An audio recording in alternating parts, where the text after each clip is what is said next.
ลุงไข้หวัดใหญ่ได้2 มื้อแล้วลุงที่ไปหาฉีดยาอยู่เพิ่นว่าคนสูงอายุต้อง60 ปีไม่มาฉีดยากันไข้หวัดใหญ่ว่าคนตายหลาย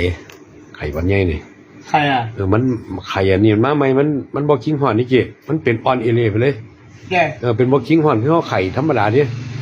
มีแต่เมื่อยก็เมื่อยมีแต่เมื่อยก็เมื่อยออนเอเลมื้อตาบ่ขึ้นลุงที่เข้าไปสารคามลุงไปบ่ฮอดลุงฮอดบ้านน้องแวงนางหัวลุงจมกุมลงโอ้นี่เด็กโคก้อยเด็กไปอ่ะ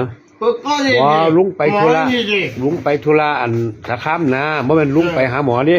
ลุงไปธุระไปซื้อของต่างหากบัดนี้เพราะแต่มันไข้ขึ้นลุงหน้ามืดมีแต่ก้มลงมั้ยใครคือกันเหรอหน้ามืดเรื่อนอันกี้นี่นะเมื่อกี้กินเหล้าหลายซื้อมันแม่นส่วนการฝึกสมรรถเป็นทางแหละคันยาสูบมันน่ะโอ้คันยาสูบกี้เมื่อกี้สิหน้ามืดเลยแม่นคันได้สูบยามันยังเศร้าพอแล้ว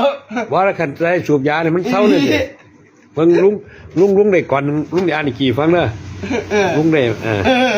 สูบบุหรี่สูบไปก็ไร้ค่า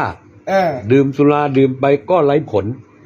การพนันเล่นไปจะยากจนเกิดเป็นคนลดละเลิกจะเบิกบานจำไว้นะ